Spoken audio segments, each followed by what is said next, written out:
Hello everyone, and I'm going to read chapter 10, part 1. He could not at first leave the fire.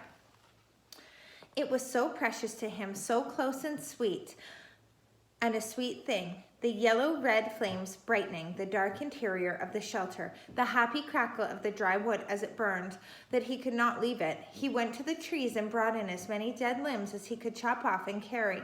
And when he had a large pile of them, he sat near the fire, though it was getting into the warm middle part of the day, and he was hot, and broke them into small pieces and fed the fire. I will not let you go out, he said to himself, so the flames could not go out ever. And so he sat through a long part of the day, keeping the flames even, eating from his stock of raspberries, leaving to drink from the lake only when he was thirsty. In the afternoon, toward the evening, with his face smoke-smeared and his skin red from the heat, he began to think ahead about what he needed to do. He would need a large wood pile to get through the night. It would be almost impossible to find wood in the dark, so he had to have it all cut and stacked before the sun went down. Brian made certain the fire was banked with new wood, then went out to the shelter and searched for a good fuel supply. Up the hill from the campsite, the same winter storm that had left him a place to land by the plane that had only been there for 3 or 4 days. He had dropped 3 large white pines across each other. They were dead now, dry and filled with weathered, dry, dead limbs, enough for many days.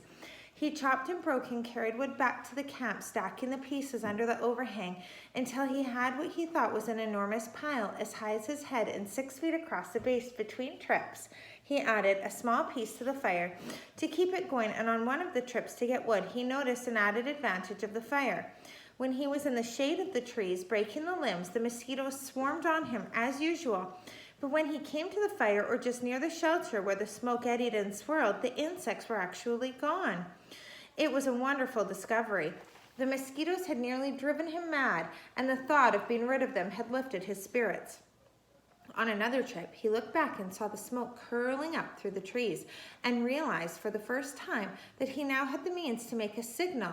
He could carry a burning stick and build a signal fire on top of the rock, make clouds of smoke, and perhaps attract some attention, which meant more wood, and still more wood.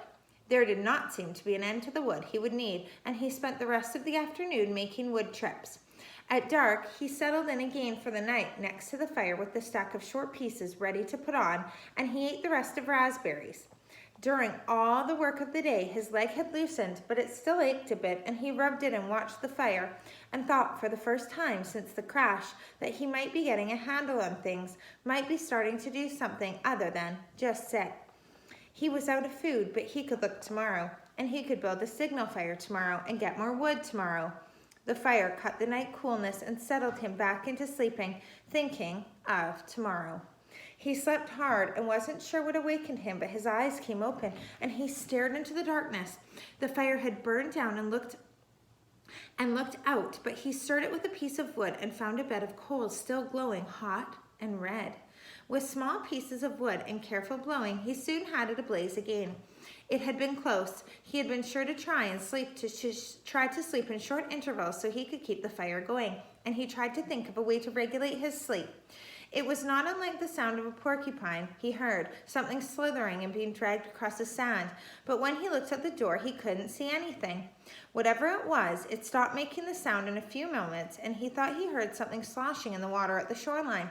But he had the fire now and plenty of wood, so he wasn't as worried as he had been the night before. He dozed, slept for a time, awakened again just at dawn gray light, and added wood to the still smoking fire before standing outside to stretch. Standing with his arms stretched over his head and the tight knot of hunger in his stomach, he looked toward the lake and saw the tracks. They were strange, a main center line up from the lake in the sand with claw marks to the side, leading to a small pile of sand and then going back down to the water. He walked over and squatted near them, studied them, trying to make sense of them. I'm going to stop there for chapter 10, part 1. What animal do you think made the tracks that Brian saw?